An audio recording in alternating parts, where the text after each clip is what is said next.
There's other bits and pieces that my father, they were master tailors. Even the postman had a very decorative uniform, as you could see.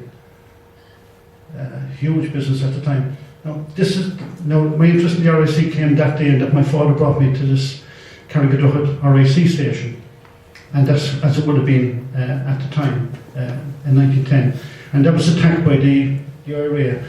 Now, my father told me at the time that, he was in the station the week before, and they were making a hole in the wall to go into the house next door. And the story went that, I got in the Daily Mirror afterwards, the fiddler that Beach and Fane was on the headlines, that one guy was so cocky inside he started playing the fiddle, knowing they were getting out anyway. And only in the last year, I was sent this photograph, this man playing the fiddle outside the station. Sergeant Root, who got the medal for, well, I thought it was the only medal for bravery. In fact, every fella had a claim, and I think 11 got medals, and another got money for his bike. He said his bike was damaged in the thing. That's Sergeant Root, and I met his family. He was the sergeant who involved from Kilkenny who defended the station, and there's some of the bits and pieces that I had of uniforms. That's an RA Seaman's. See the different crowns I explained those later, that would have been on his greatcoat, and that's the medal that he got. All the buttons, if you look at the difference between the two buttons, up to 1900, the button on the left, you can see the flat crown, that's the Victorian crown, and the Edwardian crown. Then after that on the right hand side, that's, if you have a uniform, you can identify an awful lot by the buttons and the amount of buttons that are on the tunic and the type of tunic and things like that. So, and the stripes, in the RIC, the stripes were worn down at the bottom here, and they're all shamrocked. And the reason they're at the lower sleeve rather than up high, in that when the Peace Preservation Force was set up 200 years ago, and the exhibition in Candelabra explains, is that cavalry sergeants were chosen for that particular police force, and as they wore a cloak, their stripes had to be moved down to the lower part, and that was continued into the RIC, went on to the RUC also. And that's, some of them were made of metal in the earlier days. And that's, if you had answers from your people say to me, I photographed my grandfather, he was in the RIC, but he's not in uniform. But like that, you can actually stick a uniform on him. He's still the same person. There was 85,028 passed through the system between 1816 and 1922. And I was lucky enough to interview one of them, and I went here for 2.5 hours. It's the best entertainment I ever got, because he explained all about, that you wouldn't read in the books, but it happened in the regulations. I met him in 1996, and he was 74 years a pensioner. This is this man here, his ancestor was in the station in Kerrigan at the time, and this is a grandson of his who ended up designing the Mounties uniform. I joined the Guards in 1977, and I ended up being stationed in Blarney, and Blarney Station was attacked by the IRA the same week as Kerrigan Station was attacked, so I started looking for information on it, and I tracked down the daughter of the last sergeant, and she gave me this photograph. And I brought her up to the station, and I walked her through, and I taped. She described every room as it was in 1920. We found out that we still had a wardrobe that was there since 1920. So it was a handy way of getting a new wardrobe and just saying that this thing has been there a long time. We have an eyewitness to it. But that was used afterwards in the film they make, the Michael Conn's film, and the When the Shicks the Barley, the description of the station. And this is the IRA man who attacked the station. Frank Bustine, there's area medals, joined the National Army afterwards. He went off to America, shot quite a lot of people. There's a book on him called Execution, and he's buried in the same cemetery as the sergeant. He's only buried about probably 100 yards, I'd say, away from him. But an interesting thing about him is that in 1965 he came back to the station, called in to one of the detectives, and he said, I was involved in the attack here in 1920. And he said, there was a clock stolen at the time, and I know where it is. So the detective's officer told me, he said, I'll meet you here tomorrow. I said, we go for a pint. He said, if you bring back the clock. So that's the clock. He brought the clock back. And what actually happened is the station, if anybody's familiar with Blarney, if you're going through it, the station is on the square, there's a hotel next to it. And they commandeered a load of vehicles in a van, and they brought the explosives into the hotel, held everybody at gunpoint, brought the explosives in the stretcher, put it into the fireplace. It nearly leveled the hotel and went backwards. There was a breach wall at the other side, but it made a hole in the wall. and the RA or the RIC ran out the back, and the hole was big enough for one foot to get through, and from that day to this he was called Tiny afterwards, and he actually stole the clock and hid the clock. And we busted his family out, 3 members of his family, they never knew where the clock was, not at that time. But Steve would have been involved there, and Miss Lindsay that was kidnapped down in Cork and shot. It was a huge business with the RIC in the awarding medals and decoration and uniforms and all that type of thing. And the Harp and Shamrock is practically everything related to them. This is a very simple thing, and somebody bought in the car boot sale. This was a sergeant in Blarney. These were the keys of the station, and there was a reward of 2 and 6pence onto the keys, and the registered number of the sergeant is on it. So somebody made contact into any RIC barracks, they got rewarded 2 and 6pence. A very simple way. It didn't take any computers to do it. This is, I mentioned when I go about my father going to America. Well, one of my aunts in America married a John Sullivan in Boston. And when my cousins used to come home from Boston and visit us in the summer, they'd leave us and they'd go up and meet the Sullivan family in Gortnamona. And when they went up there, all we were told is that, you know the film The Quiet Man, he said, you know the police car on the very end of it, it goes along, well, we're going up, they own that car, it's up around there somewhere. So I never thought anything about it, only somebody came to me one day looking for records about Sullivans, and in that family there's Sullivan and O'Sullivan, and in fact there's 2 big huge Celtic crosses, and Evie O'Sullivan, Ryan Tubridy's partner, is connected to that family. And so eventually the story came out. I went up, I was writing a book on all the officers, and I came across this Tobias O'Sullivan, and eventually went checking on him, and I found out he defended Kilmallock Barracks, and he was promoted, and eventually to district inspector, and he was in Listowel shortly afterwards, and he was shot dead just after coming out of a sweet shop with his child, and the child ended up and went off to the States afterwards. But I found this grave. It's on the left there in Glasnevin. I came back about 2 years later and I found out the whole thing was all done up. In fact, I've got a film, Patty News, of the funeral and I'm actually being buried in the RIC attending it. And against that, the Sullivan, another Sullivan that was standing for Maureen O'Hara in The Quiet Man.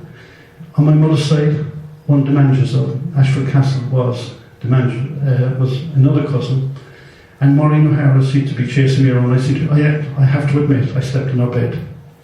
And the reason being, it was about 50 years on, because cousins of mine from Galway owned the house where she was born. She 13 Lord Churchdown Road. And I remember meeting for the first time. They said, did you sleep well last night? And I didn't know the story at all. I said, Maureen O'Hara was born in this house. I was on the radio looking for information ages ago, and this is the RIC man. This woman rang me and she says, I have a live one for you. And I said, what do you mean? She said, my grandfather's still alive and he was in the RIC. So I went up to Clester in Dublin, and they tore off out the door to Riverlands, and I said, thanks be to God, someone's listened to him this time. So I went in, and 2.5 hours later I ran out of tape. And he an amazing guy. He's from Crockwell in Galway. And if you were in the RIC, there's no doubt that either your sister's married in there or you got your brother to get in, this type of thing. He had 3 brothers in the RIC, his father was in it and his father-in-law was in it. But one thing I never bargained for, I was never told in school, that an RIC man with a sense of humour.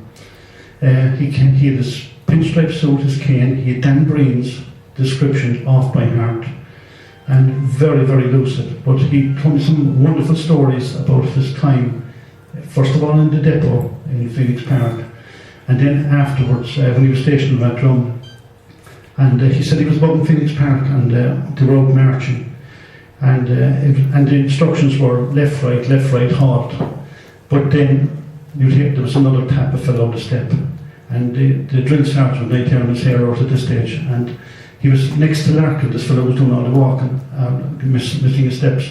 So eventually the sergeant caught on who it was, so he's eyeballed this fellow, he told him, take a pace forward, what's your name? He says, I'm McGuinness, sir. Well, McGuinness, he said, follow the instructions here. Oh, it's left, right, halt, sir. Well, he said, if you want a donkey to halt, what do you say to him? He said, what you say is, whoa. So stand back and he says, "No, thanks to our friend Mr. McGuinness, we have no instructions. It'll be left, right, halt, whoa, McGuinness." So he ended up down in Rathdrum, and he was walking on, he had an uncle who was in the RIC in Newtown Mount Kennedy, and he had one day off in the month, and he was paid like a bad out of head. He said up to Newtown Mount Kennedy, had a few pints to come back. And he was doing line with a teacher up there at the time, a trainee teacher, and he had a date for her to go to the picture, so he pedalled back down the hill. She went off in a huff, he made it too late, and she went in, and she didn't talk to him for ages, but he had intended going back to the barracks at 12 o'clock and was wheeling his bike up the street, and just as people were coming towards him, this woman in black came towards him, and she said, "Do you want a cup of tea?" So he went in, had a cup of tea, he said, and next thing, what he didn't realise was that this woman was the widow, because 6 months before that, two RIC men were on the beach walking along, and they passed this place, said good night, and they heard a click, the two of them ducked down, and your man tried to shoot him, and they shot him dead. That's how she ended up being the widow.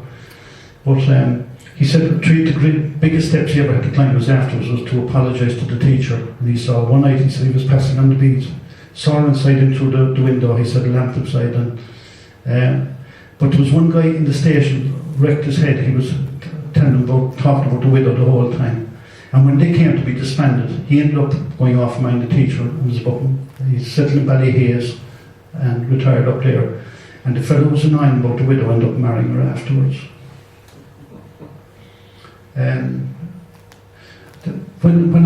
My interest in who was in the station at the time, I started getting a list of all who was in the station. Then I decided to make a list of all those who were killed on duty, then some who got medals and this type of thing. And it developed into a book, which was that one. And I wrote up Larkin's story, and I put that in there also. But as a result of that, I got correspondence from all over the place. Michael was not in it, and there was only 2,000 names in that in the appendix. But I had another 83,500 to go. So I got so much correspondence and got more information about people that eventually I did this book with the full 85,028 names in it, and there was 834 Murphys in the RIC. But it's a great way for doing your family tree, because you stick a number on the person, and the number is in a unique sequential time. In other words, number one joined in from 1814, and then up to 85,000, he's at the very end, and you can put your guy, and you can eliminate him because you couldn't be stationed in the home county or the wife's county. All these things all fit in. Now, one thing two things Larkin told me, which always hold true, is that you had to be 19 to join the RIC, but if your father was in it, you got a year of the age. You had to be 5'9" to join the RIC, but if your father was in, 5'8". So if you see a fellow with that combination, and the reason Larkin told me, he said he got in under both counts, he was literally dragged in by the rest of the family. And combinations like that, and where they lived, like for example, Michael Murphy, there could be 100 in a minute, but how many Michael Murphys joined in 1880, you can bring it down to that. And then if you know the wife's native county, I'll explain about what's on the service record. And then I decided there was 1,700 officers. There was two ways of joining. You could join as a cadet or go up along the system, eventually be promoted into the officer class. And there were 1,700 officers. And the reason I did that book is they practically recommended all of the others. And I'll show you shortly some of them that would have passed through Mayo at the time. And then somebody said my fellow was in the police, so I had a history of the Dublin Metropolitan Police. And then that's the complete list, 12,556 that were in the DMP from 1836 up to 1925. But the good thing about anybody doing their family tree is that the parish is also mentioned in the service record. The register that was compiled from was actually nearly ended up in a skip above in Dublin Castle, and it was brought in. And there was the service record in one part of the register, and there was an index. So you look up the index to find the name, and I found it was nearly 400 names short. And whoever was compiling the index at the time, if there was any awkward name to write that he couldn't write, he just forgot about it. And so when you matched the two on a computer, it was short to 400, but I was able to match it afterwards. Just about a brief history of policing in Ireland. From 1787 of the Royal Constabulary, the baronies as they were known as, they were existent, they overlapped up to 1822, all Protestant, so only per parish. Then you had the Peace Preservation Force from 1814, they overlapped up to 1836. And from 1822 then you had the County Constabulary. Now with the County Constabulary, they had 4 different training centres in the 4 provinces, which meant they were going 4 separate ways, 4 different types of training, 4 different types of uniforms. So by 1836, the Act of 1836 amalgamated all those, and then it becomes a national police force. And it gets the term Royal in 1867 for suppressing the Fenian Rising.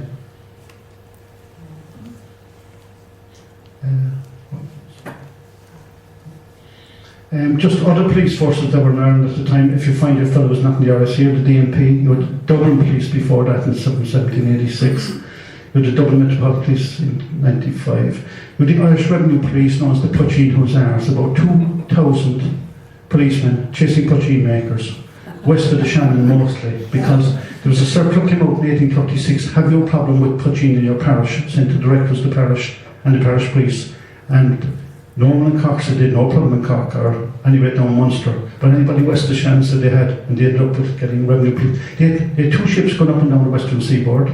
I think there was 26 stations here. I found their records in about 4 or 5 years ago. They're an absolute nightmare, but they're in the Public Records Office and they can be traced. And the RIC took over their role in 1857. They were amalgamated into the RIC. And the difficulty with them is that they could out 14 at a time that they went out, because if they got anything they had to seize and bring it back. And when they went to the islands, more often, no sooner they dragged it all the way across the island down to the pier, then the fellas waited for them and take it back off them again. But it was massive money given for information on them. In Belfast they had its own police force known as the Bulkies, and they were amalgamated with the RIC in 65. The Derry City Police, Bangbeggars, Hornidicks, wherever they got the names from. But in 1870 they were taken over. Then you had the first equivalent to the Black and Tans called the Royal Irish Constabulary Auxiliary Force, known as the Magpies. Now they were brought in like the way recruited the exact same as the Black and Tans, in that they were army reservists. And they were occupied these little huts and protection huts, and let the RIC get on with their business. And they wore white epaulets, and that's why they looked like magpies between the black and the white. The railway police mostly made up of retired RIC men who left. The Harbour Police, there's one still in Dublin, in Dunleary and Belfast. And Orient House Detectives, Michael Collins had his own police force.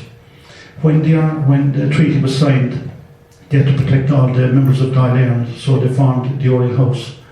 And there was the detectives, and there was also called the Protective Corps. And just got a letter the other day from a man with showing his identification card of his uncle, and he was WB8's bodyguard. And the Orient House Detectives, the first hanging in the Irish Free State is as a result of 2 Orient House Detectives being killed in Dublin. Cork City Police, when the irregulars were still in Cork, the guards were formed in February of 1922, but they didn't get to Cork until November. It took 9 months. So in the meantime, there's a protection racket by the IRA that had to place below citizens. So all the business interests got together and formed a Royal Police Force. And they ended up going to court with the guards. Some of them into the guards afterwards. And they brought a fellow from the IRB back from the States who ended up being the chief superintendent of the guards after to organise them. And you have the civic guards they were formed after meeting at the Gresham Hotel in Dublin, 7th of February 1922. The first Garda Commissioner, Michael Staines, is from Newport, and the first Garda appointed, not that there was any pull or anything like that, but he happened to be a man from Fair Green in Westport, PJ Kerrigan, and there's a great story attached to him. He was in the RIC, the DMP, the British Army, the Irish Army, and the Guards. And then you had the Royal Irish Constabulary were formed on the 1st of June 1922. The RIC were disbanded on the 21st of August 1922, but the DMP got a new name called Pauline Yorkley from 1922. They changed all the badges to Irish, and the Guards were amalgamated with them, and then the police service in Northern Ireland, the former IRC. Just the Royal Constabulary, these are just only the Acts of Parliament, just the basics in setting them all up. That's what they would have looked like, it's a kind of a mock-up that was done at them at the time. This is one for the police preservation, Sir Richard Wilcox, and I eventually found his grave in Dublin, and his great-grandson, believe it or not, is an expert in peace and reconciliation, has written numerous books on it. The Dalai Lama has done a foreword on one, And Mother Teresa's done another one, and he's given me several letters with the peel and quite a lot of stuff. But I found buried in Chapel Izzard Cemetery in Dublin. He sent me this photo painting. That's his grave, you see there briefly on this side. That's a silver box that was presented to him. These are letters from the Duke of Wellington to Wilcox. I've some there to Daniel O'Connell, and he's trying to get the parish priest and everyone to the police. And the second letter says, well, you got his brother in about 5 years ago. He said, can't you do it? So things have changed a little. A lot of the senior officers in the RIC ended up in Dublin, so ended up being buried in Dublin. And there's one row above there, you can only call it the police row, all these chief magistrates. With the Peace Preservation Force, what happened was that they sent down magistrates from Dublin to all the trouble spots in the country, mostly Tipperary, in the middle third is where the whole thing began. And 2 years before that, and they sounded out exactly what was, and they knew what was required, so they sent down cavalry sergeants then, and the guns, ammunition, everything was supplied by the government. And they literally shot their way out of it, and they had no local knowledge. And they literally wiped out, they cured the problem, alright, but literally wiped it out. A lot of innocent people got caught up in it. So that's the county constabulary then, and these are the rank structure. That, as you see, there was 4 different training depots, and they amalgamated all those, and they said there would be one training depot, and that was eventually finished in 1842, which became the RIC depot in Dublin. This is what the Irish Constabulary, the very early fellows, they wore white trousers in the summer, duck trousers that they call them, like the ducks going on with that. And the green of the RIC is called Rifle Green, and is based on the Rifle Brigade. And Thomas Fleming, who was the guy who set up the Phoenix Park depot, talking about continuity, his son became a district inspector, and his grandson became a county inspector, and his grandson was the guy who recruited the Black and Tans in London. There's a huge connection with the RIC. The RIC in 1842 were the only cadet trained police force in the world. But even before that, some of those that were leaving were getting the top jobs all over the world and setting up police forces. This is one, you can see the buttons there of the constabulary. It's very like the RIC. We had the Royal Newfoundland Constabulary over in Dublin. Their band is called Síochána. I'll tell you how Irish they are. If you look at the badges, if you have 5-year service, Service Blina with V is on it, and that's on their current uniforms. De Blina is on, or 20, or the 25, and you can see the Harp and Shamrock is absolutely everywhere. This is a very early photograph of fellow joined for the early, number 22705, and I said he joined in 1866, that's what the numbers were up to at that stage. This is the fellow who was involved in, he burned all his papers anyway, like some CTD in Dublin years ago. And there was a massive inquiry into it, but he literally burned everything. What actually happened was, he had 2 brothers that were actually making the uniforms and the buttons and the whole thing, and some money went missing, and he eventually got rid of it. And that's not Charlie High, he's very like him though. Number 161. Joined 24. This is the badge they would for the old constabulary, or the Irish Constabulary, the shamrock in the centre. And they picked a big white building, usually in the square if they could get it, and whitewashed it and shoved this badge up over the door. Sir Thomas Drummond, he's the Under Secretary, and he's the guy who really got all that, and he's also buried in Mount Jerome. And he wrote that famous speech, Properties as his duties as well as his rights, and it was a massive undertaking. He also reformed the Dublin Metropolitan Police. This is the Phoenix Park depot next to the zoo in Dublin, and it's just that's without the railings in it. Now there's a huge amount of depot staff, so anybody who's tracing somebody and they come across ranks or details like that, they would all be attached to the depot. Now the RIC, anybody who wants to find out somebody who joined between 1814 up to 1921, the RIC had a book that came out every 6 months, and it's called the Constabulary List, and shows the packing order. It shows Revenue Police, shows Coast Guards, it shows everybody that was in it at the time. And for by the John Mons that was in the office, his son was District Inspector and grandson, and they knew absolutely every fellow passed through the RIC, they were there up to the very end. That's Mons himself there. Now, the RIC were involved, they're probably the 2 most difficult things, the Young Ireland Rising in Ferrarory. That's in Ballingarry, and the RIC was surrounded in this house, and another group of RIC relieved him, and there were the two officers. One was inside, one was, and they're the first two to get the Constabulary medal. Actually, Joseph Cox, the guy on the left, was from County Mayo, and they had a fight as to who was entitled to the first medal rather than the second one, and it went on for ages. But the two ended up being buried in the same cemetery, within probably not even 50 yards from one another in Dublin. Afterwards, one became resident magistrate. But the sketches are interesting in showing the period, in that I got those from a person in Chicago. The grand uncle was a reporter at the time for the Illustrated London News. He attended the trial and he sketched everybody bar the judge, and they were the two officers. These are just a little bit on the revenue police. That's their uniform.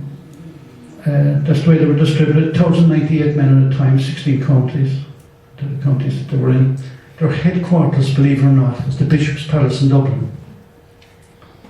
And we checked that in the census and got the roof measurements and everything is 100%. I just only got a list. This is Michael Corcoran. He was in the Revenue Police before he headed off over.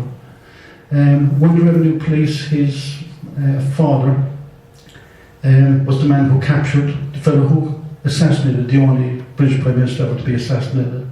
And he'd been better off to stay with Revenue or in that particular job. He'd got the father's job because they got very bad pension rates afterwards. This is the type of uniform that the Irish Constabularies for the Joseph Seymour, and he's buried in Dublin, Norfolk and Cork. Now the rank structure in the RIC was, before 1882 you joined as a sub-constable, and you could make it to the officer class beyond head constable, or you could come in as a cadet officer after 1842.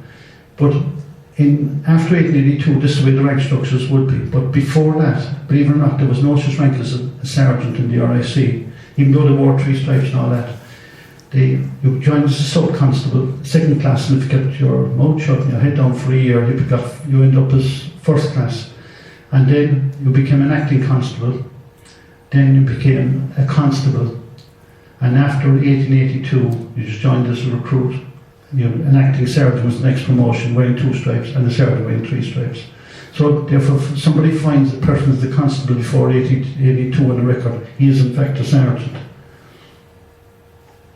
Now, as regards the service records, the records when the RIC were disbanded 31st of August 1922, there's a person who's done thesis on the actual full files, which would have been that height. There's 4 sample files kept in the Public Records Office, and there's absolutely everything, even physical descriptions, all the certificates they had. Nothing else has survived. What happened was they were only kept for 10 years after the pensioner died or his dependents. And they were kept in Ealing. Nobody seemed to take responsibility when the records were handed off to the Irish shop. But what has survived is the register, which is a summary, and it's the type of information that's in it. And as I mentioned, the registered number was in the sequence that you joined the RIC, the surname and the Christian name was in it, the age person was appointed, his height, and again, if your father was in it, just think of the 5'8", he's the son of an RIC man if you can find that. The date of county, you couldn't be stationed in your home county or your wife's county, and they also had a little piece put into it, connected in. You couldn't be, if you were a relative in the RIC, you were stationed in a particular county, so it was narrowed down and a bit further away. And if you were normally transferred within 3 to 6 weeks of getting married. With the 7-year service, the wife was vetted, she was interviewed as regards to her intentions. And they had what they call soft information in the RIC, where they suspected that a fellow had got married and he hadn't reported it. They call that soft information. And if he followed her, he was automatically dismissed. The hard information, they called it. Religions is in if the fellow changed religion. The only time I've ever seen that is that a fellow changed religion to get married. And they put a line through possibly becoming Catholic or the other way around. If married, the date to marriage, the wife's native county is in it. And you would find out straight away that your man is gone when you go down looking to see where he's going. Now, if anybody wants to know what types of cases the RIC had and who they summoned, on the Find My Past has digitised all the RIC, so the petty sessions records. And you can actually track an RIC now and say whether your neighbours were summoned by this RIC. You can pin it down now at this stage. And very, very good records altogether in that. It's a subscription thing that you have to join it, but if you have a fellow with an unusual name station in a particular county, I found it very worthwhile looking for it. And some guys, you see eventually why they got a medal for prevention of cruelty to animals doing court every day, every petty session that was going on. And it also says how much the fine was, whether the person turned up in court, whether there was a warrant issued afterwards for the person, whether the fine was eventually paid, and all the stamps and all on the thing. They're traded. Who recommended them? They were normally, it's the same thing when a person joins the Guards at the moment. He goes before the local superintendent who interviews him. And you can't get a birth certificate now before the 1st of January 1964. You're relying on parish records before that. But a district inspector would be in a district like a Garda, the equivalent Garda district now, and that would be made up, say, 3 or 4 parishes. But if you find an RIC officer, you can go to his record and find out exactly which district he was in, and it'll be one of the 4 parishes that this will eventually came out of. And when you think they joined in 1816, it'll bring you the way back to that. Now, it could be Church of Ireland rector could have recommended them, and CC or PP or CLK will be Church of Ireland after their name. The previous occupation, trade or calling will be on the service record. The date they were appointed or reappointed. If a fellow failed the medical exam, he could come back, but he was given the same number, usually in about 3 months. The counties to which they were allocated, the dates of promotion are reduced, the rewards, fines, or punishments that they got. You could write a book on drink when you see the amount of, even if it was merely thinking about drink, he was disciplined for it, and you could see a fellow going off the edge. And they were fined, there's some absolutely massive fines that they were fined. £5 at a time, it could be a week's wages, 2 weeks' wages. And admonitions that you got to wrap in the knuckles. And you can, the date they were discharged, they were dismissed, or they resigned with pension, or they died, and the cause of death usually on it. If they were injured, that would be on it also. And if, the probable cause of death, if they resigned, the reason they resigned, a lot of them say the early stages to immigrate. And I mentioned about connected in any county, that's mentioned in it also. This is the officer, there's more detail in the officer. Remember, the first officers would be, and all with a military training, would be army officers, and went straight into the RIC. Eventually, you get head constables who would probably, with a lot of service, eventually became officers. And I said, one of the first Inspector Generals, he's buried above Mount Jerome. There's a huge story attached to him that he was shipwrecked by the time, and eventually, before he became, he put a message in a bottle anyway, and about 7 years later he got it back and ended up in Jamaica. He survived the shipwreck. Thomas Murray, they were set up along, you find like a paymaster in it, and J.B. Priestley, this is very connected to him, he's buried in, that's them. The first chief constables in England didn't come in until 4 years after the RIC in 1840. That's Anthony Thomas Lefroy. His uncle did a line with Jane Austen. He's the first he served in Wicklow, and he was appointed the first chief constable in England. And the Lefroy family that are here in Ireland to this day are connected. This is, they had no fax machine or photocopiers at that time. They'd write in every instruction. You can see there's a big long, it's only the first paragraph, and it's in, I'd say, in relation to marriage. That's an original that somebody had in Canada sent on. The writing's absolutely incredible. The officers' mess in Phoenix Park then, when the RIC were disbanded, all the silver that they had gathered over the years was divided amongst them, and it has ended up all over the place. Some of it has made back to the Garda Museum, some of it is in the PSNI Museum in Belfast. And some of the RIC officers went on to be resident magistrates, and it was customary that they'd present 2 things, one to the mess, and that's some of the officers just before they were disbanded. This was a snuff box, a charge from the Battle of Waterloo, and this was passed around to every officer that passed through the depot at the time. This is one half of a Candelabra of dismemberers. Promoted to an RM, and one is ended up in both museums. Some of the silverware in the depot. Their depot staff then again. Now this is the fellow who set up the depot, Thomas Fleming. He ran away and joined the Rifle Brigade, and the uniform is what they call rifle green. It looks like black, but it gets that from the Rifle Brigade. This is his son, Thomas Fleming, and this is the man who brought in the black and tan Sir Francis Fleming, who recruited him in London. These are some of the earlier officers. This is just an example of a fellow getting leave from the depot. The training was really intense and very well thought out. It's like crime call there, the amount of reconstruction they did.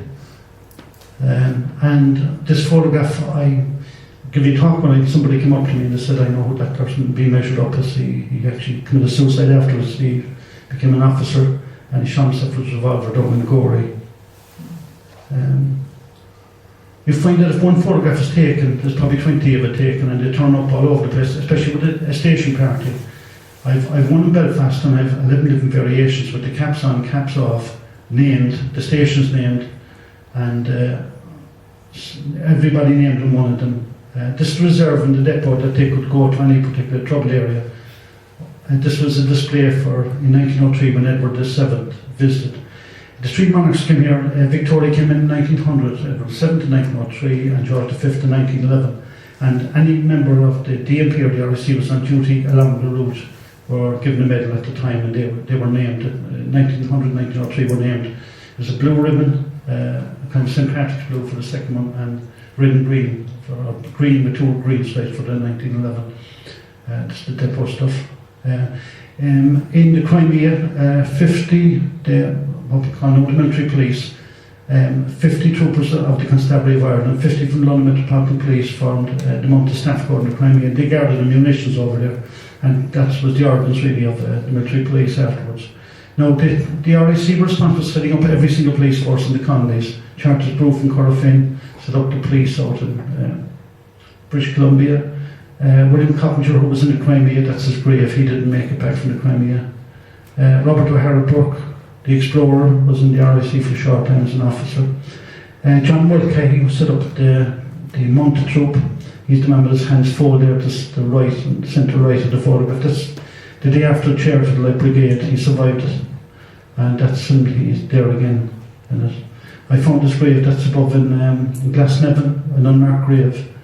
The RIC had a band, and J.C. Van Manen was one of the instructors. We tracked down the first fella. He was 150 years ago, made a concert in the National Concert Hall, and believe it or not, his great son has his own band, and they play with the Garda band on the time and on the night, and they played the tunes that they would have been played 150 years ago. And we only discovered late stage that the first programme, Harry Hardy was the fellow who did it, and his great grandson was the fellow who played on the night.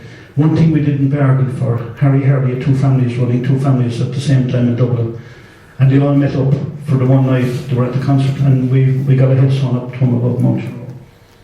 You know, believe it or not, the RIC had a colour circular in 1900 showing how they should paint the badge over the station. This is the one just up to 1900. You can see the flat crowns on the Victorian crown, and then the Edwardian crown afterwards. This is a man who had a medal, and we knew it was the Constabulary. We couldn't identify him until we got this photograph and he retired. He had the same patch over the eye. Sir Henry Arthur Blake, in Hong Kong, on the Hong Kong money at the moment, Sir Henry Arthur Blake, there's a flower called after him called Bohenia Blakeiana. He was a brilliant botanist, and that's the flower. And even though it was given back to China, that's on the Hong Kong flag. It's called after him. He ended up as governor of Hong Kong, and he lived in Youghal, and the house that he lived in was Sir Walter Raleigh's house. It was in the house and still is as it was on the time. And he's buried under 4 yew trees planted by Sir Walter Raleigh. It's the first place they said that potatoes were sown in Ireland and tobacco.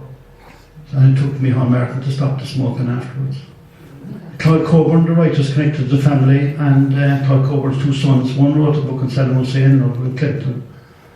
These are just some of the other officers. A lot of them could wear the medals that they'd been military officers before they carried on to. Now, this is a man, Thomas St. George McCarthy, and he was in Newport here. He's on the census here in 1901.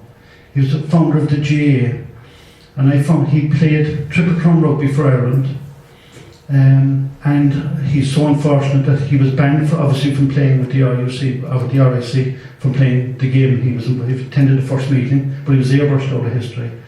He played Triple Crown rugby and was capped, and it was the 1 year they never gave caps out. He played hockey with his mum in Dundalk, and he had one son and one daughter. His son emigrated to Edmonton in Canada, and his daughter was an abbey actress, and she ended up in Australia. His wife died in Dublin, and he ended up in a nursing home, and he ended up being buried in a pauper's grave. And I went looking for his grave, his unmarked, and there was a tree growing up through it. But the 125th anniversary of the GA, we eventually convinced them to put up a headstone to him. And that's it, and they got the spelling wrong. Very particular about the McCarthy. And only 3 nights ago, I'm after tracking down his family in Edmonton in Canada. They're still there. And his son, George McCarthy, I was speaking to, step-great-granddaughter now, and she said that he was fluent in about, 3 or 4 languages, great solicitor, and she emailed me a paper the time he went through in the States, making a new life for myself, to sleep on it. This is a guy who ended up being stoned to death in Bunbeg in Donegal. He went to arrest the parish priest, and literally there's bits of him all over the place. There's a bust of him in the museum above in the PS9 museum, and there's this memorial to him in Dublin, and he's not buried there. And the reason we found out afterwards that his family were very talented. They were silversmiths and sculptors. A lot of volunteers. There was 720 RIC went off to World War I volunteer, but 180 were killed. This is 1 or 2 fellows who didn't make it back. In 1916, the most senior fellow was killed in 1916, and this is another fellow was killed, district inspector. The famous Caravaggio painting that was uncovered there a few years ago, it was Percival Lee Wilson. He's the fellow who picked out all the fellows in 1916 above in Dublin, and he was shot down in Gorey in Wexford afterwards, and the family dedicated 2 windows to him. He was married to a doctor, and she left the painting to the Jesuits, and it was only discovered it was a Caravaggio there a few years ago, and these are 2 windows dedicated to him. This is another district inspector shot dead in Thurles with a simple epitaph: his life to his country, his soul to God. When it comes to the Kilmichael in Cork, Philip St. John Howlett Kelleher was a district inspector in the RIC, and he was shot dead above in the Gravel Alley, Kenny Kiernan's pub above in Granard. And his father, a couple of weeks later, ended up doing the autopsies on he was the doctor in Kilmichael, did all the autopsies on them, and they're both buried together in Cork. This is Tobias O'Sullivan. This family was in contact with me. This father, her mother, his wife was expecting at the time, and he was badly wounded above in Banley, and John Sean McEwen, who was in charge of the ambush at the time, made sure that those that were wounded were brought to Dublin, one of the trucks that they seized, and he's one of the guys who didn't make it at the time. The RIC thought so much in the auxiliaries at the time that they could actually give evidence at his trial afterwards, but he escaped out of it anyway. But this is a photograph of him. He was killed out. This is one of the fellows who killed in Kilmichael. This man here, his wife and John Charles Milling, who was stationed here, they were both married to 2 sisters, and he's the guy who held the line at the very end of the RIC. This is Jacob Gorman. He's the fellow who went over to Phoenix Park Depot to Michael Collins. His son only died this year. He was a county inspector in the IUC, and he won the military cross in World War I. His father won in World War II. He took over the tank on his own. That's the handover the depot. This is guard number 1 from Fair Green, and an amazing story about him. I was in Granbrook Garda station a good few years ago, and this fella, one of the guards up there said to me, he said, I was down in the nursing home there with a guy, he said, and there's a guard down there, and he told me his father was the first guard. So I said, what's the name? He said, Kerrigan. Yeah, I said, so he said, would you go down and talk to him? So I went down, and up in his locker he had this photograph. It's not a Garda one. It's in the Irish Guards from the cap badge in World War I. So I said, when did your father die? Where's he buried? I don't know. I said, I think he's somewhere in America. He went off to America. So then he showed me another photograph with his sister and another man. He said, that's my half brother in America. So I said, have you met him? No. He said, I wasn't there when he arrived at the time. Now, the man in Cork in the nursing home had a daughter living in California, who was married to a Mexican, and they had triplets. And the triplets were not christened at the time. So I'd come back from the States and I just got this CD-ROM with all the telephone numbers in New York State, and so I went home and I typed in Kerrigan, and Rosemary Circle in Albany was the last address that they had. So I got a telephone number, so he rang anyway, and he got through to a cousin. And he said, I'm afraid he's after, your half-brother's after moving to California. I have a forwarding address. So with the forwarding address, what happened was the letter was sent, and it arrived in the post office, and one of the guys that was there in the post office at the time said, I'm playing a game of golf, he says, on Sunday. He said, it's for the Kerrigan from New York, I think it's him. He says, like that, and I'll try and deliver it. So he did anyway, gave him the letter, and he was living about 15 minutes away from the guy in Cork's daughter, and the two of them met up. They all met up at the christening, and I got a photograph of the two of them together, and I actually visited the grave in Albany, and I found out he'd another brother killed on duty over there. What happened was that he joined the RIC, and then he went off to the Guards in World War I. When he came back, the Guards had been formed here in 1922. The first commission was Michael Staines, and he said to get down to Dublin. He said, if you want a job, he said, there's a job in Dublin going. So he joined up. Now, the curator of the Garda Museum, Gregory Allen, was a very pious guy at the time, and he would always mention Garda number 2, because number 2 did everything right, kept his head down, kept his mouth shut, got more than very quickly, knew the family, and they were very religious and everything. But I kept on bringing up number 1, and he said, he eventually concluded, and he said, he'll give me number 1's file. But what actually happened was, he got into a row on one occasion, and then he was sick for a while, and he got a few shillings off one fella, and then one thing led to another anyway. When I got the file, the debt started catching up with him, and it went from there to he got a caution first, and he was called in. Now, just before they had, and I was able to find the file, I was able to show the man in the nursing home what he had for his dinner in 1923 and 1924, because the bills were all catching up. Where the father got a suit and all this type of thing. And the disciplinary file was still there. And what happened then was, just as he was about to go, he moved over and joined the Dublin Metropolitan Police and joined the band. And then when they were getting organised there, he went from there to National Army. I believe Charlie Hy's father was the man who recommended him for the army at the time. And then as things were getting caught up, he escaped. He went to England, and he went to Canada and came in over the border, and he worked in Albany in a hospital. And that's his grave there. His second wife was still alive at the time, and she was Austrian Jewish. Minnie Kleinberger was her name. And the son was in the photograph when they took me up. He has since died, and only about 6 weeks ago, the 3 sons all came over and met him all in Dublin. And that was his story. Michael Collins had a lot of, in setting up the Guards at the time, had a lot of spies in the RIC, and they were rewarded afterwards. That's why there was a mutiny in the Curragh.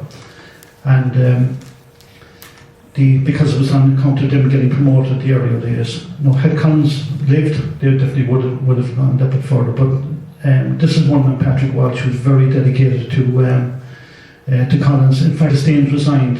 He wanted to resign at the time, and he actually stepped down the rank instead. That's him then when he went on to the Guards, the same man. This is another man, Chief Superintendent, Assistant District Inspector in the RIC. That's hard. There were some guys that carried over to the RIC. Only 180 RIC men joined the Guards, and the reason being is that their pay was so good that they had more money than what the Guard would be starting off, so they promoted most of those, and then the RIC pension was index linked, and they ended up with 2 pensions afterwards that they stayed on the Guards. This is a man who they believed was involved in the arrest case, but far from it. He was one of Collins's men again, and when the training was on, first in the RDS in Dublin, they put so much pressure on him that he left, and he never got over it. The RIC continued on to the other police, the Belfast Harbour Police, this is a fella who got a medal, same thing. No, as I said, I picked up all top jobs. This is, some of them got the top jobs afterwards in the PSNI, Inspector Generals up there. Michael Sylvester O'Rourke, the book I did on the officers, the book is going to print, and I got a phone call from this man he was in Sicily at the time, and he said, "Where'd you get my father's self-portrait?" He was on the cover of the book. And he said that, he told me the story of his father. He said that his father is buried in Dublin. His father was the county inspector before that, like Sylvester O'Rourke. And he went off and joined the Palestine Police. Went from there, was second to the top out there, a fantastic artist. He actually sketched all the police out there, even on camels and this type of thing. And ended up second in command. After that, he in World War II, he ended up in Africa, in Cyrenaica or Eritrea. Went from that and to be in charge of all the police in British occupied Germany in World War II. Ended up as Commissioner of Police in Kenya. And the paintings that the watercolours you've done are absolutely astounding altogether. And they're probably the only colour ones of Palestine Police at that time. And a massive archive. So I convinced the son eventually. He gave me 300 photographs. His father had taken in Phoenix Park. He'd been in World War I, and an absolute complete archive of stuff. The RIC and the DMP were closely connected. This is a district inspector who went on to be commissioner in DMP. This is a fellow when he was disbanded and up in Jamaica, got the top job out in Jamaica. That's him above him, I think it's in Spiddle. John Tyson, the riding master. This is the Waters family. There's a book out in him. That's his uniform. That was actually sent to me in the post, and it's now in the Garda Museum. And he's connected to that family also. Pierre Patterson, he ended up out in Shanghai for a short period. He came back. This is a man from County Mayo, not in fancy dress, but in the police over in Shanghai, ex-Dublin Metropolitan Police. William Lockbauer, and these are all the Chief Constable's job. This man's son was killed in that ambush I can't think of the name at the moment. And these guys end up all the top jobs being the Chief Constables, Moriarty. This one, the Inspector General, Andrew Reid, Little Caesar they call him. His son won the Victoria Cross. That's that uniform arriving and some of the relatives just fondly handing over. And that's the uniform itself. Swan feathers is what they had on the top of the thing. That's the box. A huge industry in Dublin for the making of buttons with John Ireland and all of those. And that's a mock-up fit that was used in the Michael Collins film. That's what it looks like in the museum. If you remember the Michael Collins film where this fellow comes down from Dublin, he gets shot. That's the actual fellow who did get shot. He's buried in Mount Jerome within Charles Fort Redmond. And he was picked out by another RIC who informed him, who ended up being one of the first chief superintendents in the Guards, another one of Collins' men that couldn't be talked about. This is Michael Keeney. He was a district inspector down. He was keeping tabs in Collins when he was down in Clonakilty. And it was a book published, Michael Collins, The Secret File. It's actually the file that the DMP had on him. And he went back to collect his furniture and he was shot dead. His son was badly wounded and he died shortly afterwards. His wife died shortly afterwards too. And the second son ended up in the British Army in the SAS in World War II, was captured by the SS and executed in Italy. There's a massive monument put up to him. That's some of the writings of him talking about Collins in that file. That's Collins' file that the DMP had. Tom Crean's brother, he was shot dead in Cork. He married a hotel below there, and he did be buried quietly for a while and eventually put up a monument to him. It's Collins' revolver, Dev's revolver, Harry Boland's. This is the Inspector General of the RIC, and he invented the game of snooker. And believe it or not, the 1901 census, you wouldn't believe where he's living in Dublin. Patrick Pearce's house. And they built on an extension onto the house and it was a billiards room. And also in Ashford Castle, they don't realise it, but they had a room dedicated to George V when he was Prince of Wales to visit. And it's one of the few castles that had a billiards room built onto it. And the reason being, when the Prince of Wales visited, one of his favourite games was snooker, and they built on a lean-to at the time. and the instructions up on the wall are actually signed by the fellow who invented the game of snooker, and that's Pearse's house to the left. And I tracked down his family in Scotland, and I rang one day when I was so excited about finding him, and this girl answered the phone. She said, "Grandpapa will be with you presently." So next thing, about half an hour later, he rang back and he said, "Oh, it's a shocking time to ring." He says, "Today, do you know what today is?" And I said, "I thought it was a feast day or something." "No, it's the Derby," he says. So when the races were finished, he rang back and he posted me his diary. That's from there. How he came to invent the game of snooker was that he was an army officer in India, and the term snooker is the lowest form of army cadet in the Royal Military Academy in Woolwich. And he was playing billiards at the time, and he was out sick of malaria disease, and he was sick of playing it, so he decided to change the colours. And all these young officers that came out, he got them to play it. And then in about 1940, there was in Sports Illustrated magazine, there was an account of who invented snooker, and it was given as the head of the army at the time. It could have been Haig or someone like that, and they got it completely wrong. And the reason they got it wrong is that any notices that are put up by order of the person in charge in the billiards room, and it was the head of the army at the time, they mistook it completely. But all of the young officers who had now gone to higher ranks and had retired all got together and said, "No, this is the fellow who invented it." He is very complimentary of the men. His grandniece has just written a book on him, and he's buried in England, but he was following munitions after he died in 1944. This is a letter to one of the most extraordinary men in the RIC. He's the only fellow who got the King's Police Medal for detective work. And he was stationed down in Cove, and he made 685 arrests when he was below there. And he got the King's Police Medal for detective work. Bernie Byrne from Roscommon. And he had a photographic memory, and none walked into the archives, in Cork City Archives some years ago, with absolutely all the newspaper cuttings. He was cross-examined by Sir Edward Carson at one stage. That's all in it. This one, the letters. And when he got promoted, all the gentry houses were all the head notepaper, and the boss notepaper is all in the file. But two extraordinary things I found in it. He boarded the Titanic and the Lusitania when he was in Cove, and he was lucky enough to get off board. And he wrote an article that wasn't published, and I have it. And he's seen every ship that's come in, but he said, looking at the small tender, he said it's like a cock bobbing in the water, he said, when he stood next to the Titanic. But an amazing guy, he is something else. And also wanted posters were there, and he'd arrested the fellow by suspicion, and even Carson could not get the better of him. He said that one person he arrested by suspicion, and he's saying, how was he suspected? Oh, he was walking on the beach, he said, like that, the next thing, but he was wearing a suit. He said he was wearing the Sunday clothes on a Tuesday, and that was suspicion enough for me. And he was right, but he was arresting fellas that were coming back from America, on the run from America, fellas who wouldn't come from Southampton, but would make their way down here and hop on a Cove. This is just other connections with the RIC. Charles Dickens' son there is with the man in French Park, Charters Brew. That's Bernie Byrne, that's the man himself. This when he got the King's Police Medal. That's a grave, I found his grave above in Glasnevin.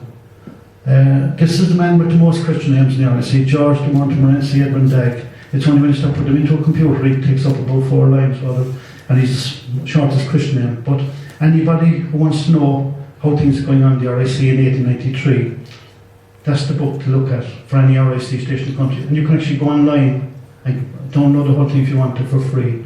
It's Dagg's book, just type in Dagg and you'll get it. But he was eccentric altogether. He committed suicide afterwards. But he was in the County Inspector's office in Limerick, and he sent a circular out with about 100 questions on it. And for every station, he has what distances from other stations, when the post arrives in the morning, when it leaves in the evening, what train is covering the area, the nearest physical feature, the nearest town, the population of the area where the station is in.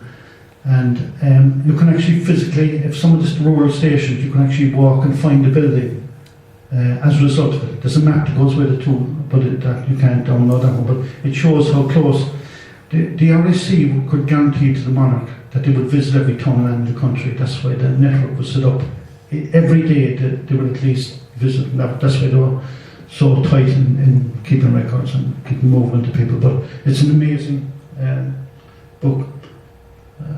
This is a fellow, Michael Brophy, wrote a lot of very good RIC stuff, never published, but will appear. This is a district inspector who worked in the bank before and went back one night and killed the fellow on the right with a letter opener. And he was tried 3 times. He was eventually convicted and hanged. And what caught him was the Belfast newsletter. They raided his apartment and they found a little piece. He was very unlucky. He stole the money, planked the money down by a riverbank, and there was a storm that night and the money blew all over the place. And a piece of the Belfast newsletter somebody kept on to must match what was found in his apartment at the time. He was first on the scene, and he was one guy suspected that because he had all wet, he'd actually thrown water up in his clothes at the front, and he was completely dry at the back. This is General Custer, and in the Roy Rogers Museum in the States, there are 2 revolvers, 2 RIC revolvers that Custer had. And the guy that worked above in the museum, I rang him one day and I was all excited and I said, just didn't know you, man, Custer had 2 RIC revolvers and they're in the Roy Rogers Museum. He said, would you be better off with a pair of runners? This is an RIC man from Hollymount who became a bishop, and he was involved in the mutiny down in the Stole. This is an RIC man who became a priest, and I have some of his letters, building a cathedral over him, some of the cards. This was an absolute genius in genealogist. All the wills for Waterford, ones that went up in the forecourts, he did a lot of, in fact he moved, Douglas Hyde's brother was a sub-inspector in the RIC. Tomas Kant, his father, was a head constable in the RIC.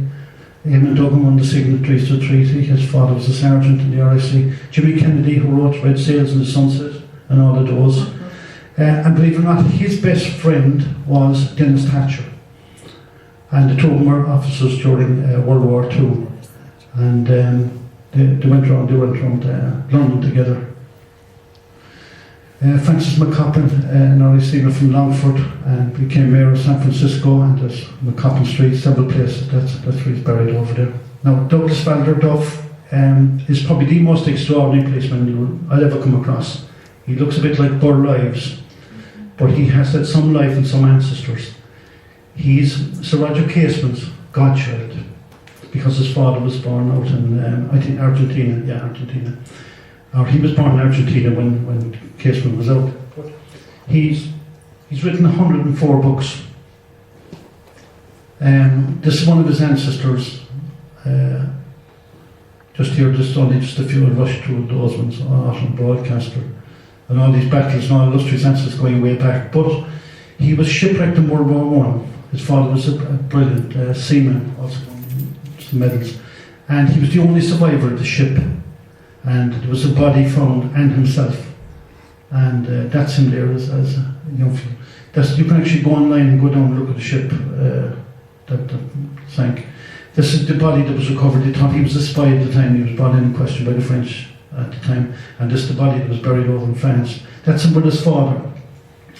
And his father was wounded at Gallipoli. And when the father died, he didn't make it to the funeral, but he said he looked after the burial. His father always wanted to be buried at sea. So he wanted to get an urn, and they had a proper urn that he wanted. So he built this little boat, put the ashes into it and sold it up the Thames and blew it up. This is him. When he was here in Mem Cross, there was an ambush, and he came in on ship. He commandeered the ship with another fella, and he threw Lord Haw overboard. He'd gone on the boat up in Galway. He went to arrest Michael Collins in Dublin, and I verified exactly where he was at the time, and it did happen, except that Collins was surrounded by his own men at the time, so I got out of it. He ended up as second command of the Palestine Police. He was aide-de-camp to when she was over there. He saved the life of the last king of Italy. They went to an assassination attempt on him. Sent Haile Selassie to try to assassinate him, and he stopped that. That's him as a spy in World War II. He was in the siege to Brook, and he got by in sales being a seaman, and he ended up like Captain Birdseye at the end of the day. Just a pattern of uniforms. This is the centenary of the police in Pennsylvania State, and you can go online ancestry.com and get this for coming in out of Ireland and England at the time, trying to match the uniforms. grandfather was a sergeant stationed above, David Greer stationed above in Newry. I corresponded with him. He died of cancer there in 2005, but shortly before he died, I had a lot of correspondence with him, in that his great grandfather was sub-constable, and he got into difficulties in that I got his disciplinary record, one of the few that has survived. He got into fighting in a pub after hours over a woman, and the other ended up marrying the woman, so he said he didn't know whether the grandfather lost or won.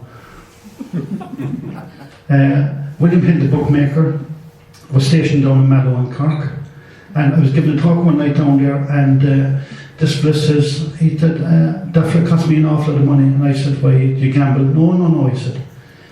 He came back about 20 years later, and they looked after him so well in Mallow at the time he stayed in the pub, and he left a fist of money and a parcel of money outside the door, knocked on the door, went away, and came back in that night and had a pint. And I said, well, what happened to the money? He said, that's why I lost the money. He said, the two people in the place didn't leave it to my father. He said, they left it to the nuns. So that's why anytime he sees William Hill up in any ad, no, he said, that's the black and tan cost of money, that's him there. Stanley Holloway was a black and tan for a short while, and he was in the Connacht Rangers down in Crosshaven. I'm getting married in the morning.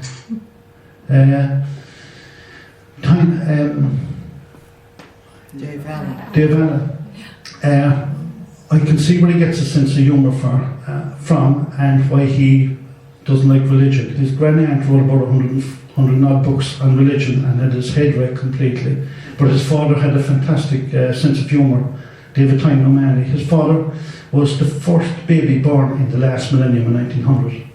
And he lost the leg, and when he lost the leg, everybody thought he lost it in the war, but he ended up as manager of the Irish Times, and a printing press fell and he got angry and he lost it. But his sense of humour was that he went to a fancy dress party one night dressed as a toffee apple. That's him there, and that's him actually in his auxiliary uniform above and trim. John Eklund, this is a fellow who inherited the title, hereditary title, and he had to be called Sir in the Phoenix Park Depot, and it caused consternation. All the officers had to call the ordinary guy Sir, never got promoted. And it was Sir all the time, anytime they spoke to him. There's a street in Dublin near the brewery called after the Eklund family. These are some of the pioneers who went out to different police forces. There's a connection also with H. Samuels about one Isaac Duggan marrying into that family. This is the famous detective who solved the Invincible case, John Mallon. The first appointed policeman in New Zealand's Irish, the first in Belfast, and also the Penny Magazine, another Irish fellow, James Whitty. Look at the amount of work that this fellow has done. When you see that during his 45-year career, he wrote 820 general orders, 1,100 force directives, and 71,000 official letters. Somebody said that his wife should have been knighted for the public lesson. That's the French family. A lot of the police, the Irish Constabulary, ended up in Australia, and the man that led the posse that captured Ned Kelly at the time, two were ex-RIC seamen who were, one was wounded, one was shot, and this is their great-grandsons meeting up for the first time. And their great-grandsons, one of those that was wounded married afterwards, and the other fellow that was killed already had a son, so that's how two of them ended up. Peter Sullivan, his father was arrested magistrate down Killarney. Cusack's father was in South African police. One of the Graham Hughes, the screenwriter, and he was involved in the making of all those, the son of an auxiliary cadet. The James Bond film, M, is called after William Melville, and he was born in this pub here down in Ishneen. That's in there. The first policeman to be knighted was from County Mayo, Sir Patrick Quinn, and he was involved in the Sir Roger casement. That's him there. That's him there on the left. They're all the RIC that went over for the Sweeney, goes back to a fellow in Kerry, that's him there. The Quiet Man, the Making That, one wrote the words of the song, They Kind of Finish Free Guard, and the other wrote the music.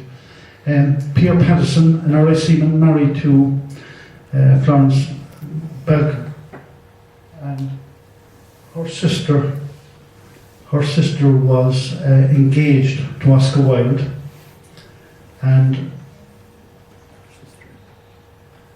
she left Oscar Wilde and married Bram Stoker. And there's Thomas Thornley, his wife is from County Mayo. This poet. This fellow was in the Sullivans, we have correspondence with him and his ancestors from the RIC. This is a man who led the posse against those who had shot President Lincoln. And I was giving a talk about the longer arm one night, and this lady said, "Would you speak to my mother? She's here at the back of the audience." And she gave me those photographs down at the end. That his uncle was the fellow who led the posse that captured the fellow who assassinated Lincoln. There's an antiquarian with some, I think it's the Mayo connection with him too. And so there's a connection with the RIC and Napoleon Bonaparte, and that County Inspector Thomas Wise married into the Bonaparte Wise family down in Waterford. Now, I'll finish off with the logo.